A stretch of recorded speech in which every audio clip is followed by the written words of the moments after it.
Hey guys, let's get more news about Dallas, but first don't forget to subscribe and leave your like.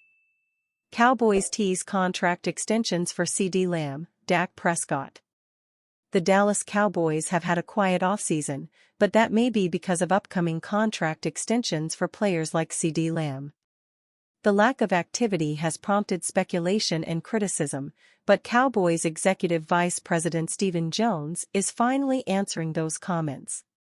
On April 16, Jones spoke on 105.3 The Fan about the offseason. While he has nothing concrete to update, he did claim that the reason for a lack of activity is so the Cowboys have a realistic chance at bringing back Lamb, QB Dak Prescott and LB Micah Parsons. It doesn't mean it happens overnight, Jones said. But when you're wanting to sign players like Dak, Prescott, and Micah, Parsons, and CeeDee Lamb, then you have to hold money back if you want to have a realistic chance of signing those guys.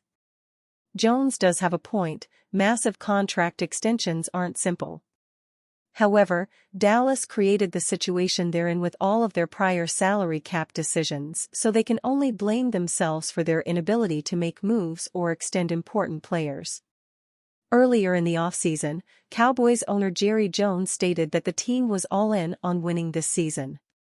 Then, free agency began and Dallas proceeded to sign just one player in the first month of the window.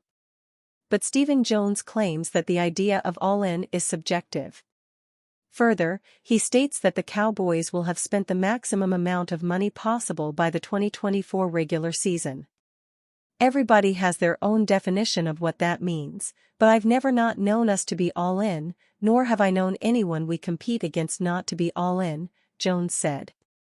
We spend max money year in and year out, Jones said. All 32 can only spend the same amount of money over a 5-year stretch. When we're all said and done, we max out our salary cap every year. We will have done that. What comes with having a good roster, which we do, we're also looking towards signing our own guys. This explanation will probably not promote optimism among Cowboys fans, but it is still a bit more context on Dallas' situation.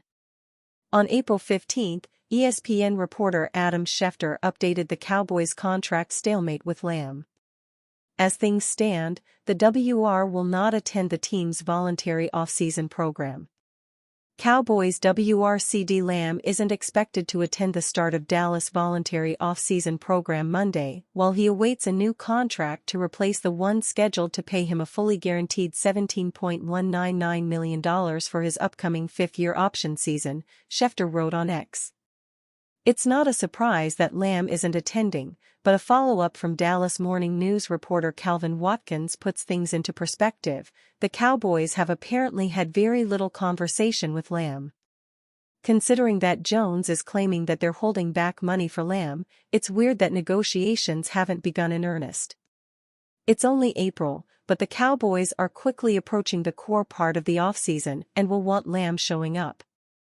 Cowboys predicted to add twitchy, explosive running back with 16 touchdowns. Amid a puzzlingly quiet offseason for the Dallas Cowboys, one thing remains crystal clear: the Cowboys are in desperate need of a dynamic presence in the backfield. Tony Pollard is a Tennessee Titan, Rico Dowdle and Deuce Vaughn are unproven, and the offensive line is suddenly in a state of flux, potentially breaking in 2 new starters when the 2024 season kicks off in September. With the NFL draft looming, Jerry Jones and company could prioritize taking a running back early on who can become an immediate focal point alongside quarterback Dak Prescott in a pivotal season for Prescott and head coach Mike McCarthy. In ESPN's latest 2024 NFL mock draft, featuring Field Yates and Mel Kiper Jr. alternating selections, Yates projects the Cowboys will select Texas running back Jonathan Brooks in the 2nd round, with the number 56 overall selection. Jerry Jones is unafraid to be bold in the 2nd round, Yates writes. And Dallas badly needs a running back. Brooks suffered a torn ACL in November, but he was trending toward top 40 status before that. He can ball, rushing for 1,139 yards last season.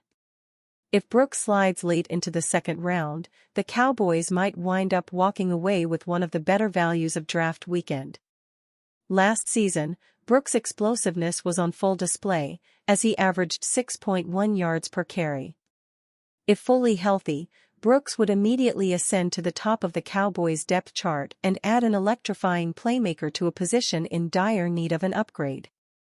Leading into the draft, Dowdle, Vaughn, Malik Davis, and Snoop Conner are the only running backs on the Cowboys roster, and the group has combined for just 169 NFL carries.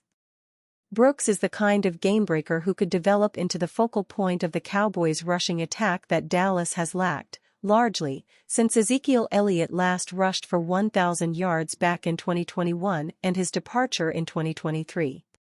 Brooks emerged as a driving force of the Longhorns' offense in 2023, his first full season as a starter, before suffering a season-ending injury in Week 11. Capping his collegiate career with 1,479 yards and 16 touchdowns, Brooks heads to the draft on the heels of averaging a healthy 6.2 yards per carry in the Big 12 Conference. Jonathan Brooks is a twitchy, explosive back, the Bleacher Report scouting department writes of Brooks, who could use more refinement and muscle to round out his game.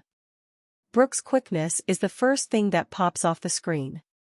Behind the line of scrimmage, he has the lateral explosion to switch rushing lanes with ease at the last second. That same explosive ability shows up at the second level. Brooks has the juice to make defenders miss in space, and he is always hunting for chances to prove it. Brooks has a good speed profile as well. He can kick into high gear almost instantly when he wants to, which helps for ruining pursuit angles on the edge. Pro Football Focus gives Brooks an elite 91.9 overall grade, pointing out the 6-foot and 207-pound running back forced 63 missed tackles while posting 732 yards after contact in 2023. Brooks' explosiveness and quick decisive running style could make him a prototypical fit behind a Cowboys offensive line that might take some time to develop cohesion and dominance in the trenches. The Dallas Cowboys, in a lot of ways, created more weaknesses in free agency than filled existing holes. All-Pro offensive tackle Tyron Smith is a Jet, stalwart center Tyler Biadasz is in Washington, All-Pro cornerback Stephon Gilmore is still a free agent, and Pollard will be the Titans' lead back this fall.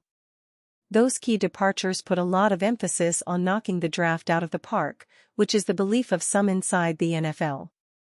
I don't really understand the plan there so far this offseason, but there's a lot weighing on this draft, and they seem to be confident about finding a bunch of starters, an NFL scouting director told ESPN. Whether it be due to financial constraints against the cap, or incredible confidence in the scouting department, Jones and the Cowboys have a lot riding on this year's draft class. Dallas Cowboys sign RB for 1 year, appear to make strange decision on Ezekiel Elliott for 2024. The Dallas Cowboys appeared to make an odd choice with running back Ezekiel Elliott this offseason when they signed another veteran for the backfield. Reports surfaced earlier this offseason that Elliott and the Cowboys reportedly had mutual interest for the 2024 season. However, at tailback, with just Rico Dowdle and Deuce Vaughn as recognizable names at the position, the Dallas Cowboys are finally turning to a free agent for external help. A free agent that will be very familiar to state rivals, the Houston Texans, per Todd Archer. Whilst Royce Freeman is hardly the hallmark names many Cowboy fans would have wanted, he does bring pedigree as a backup or rotational back.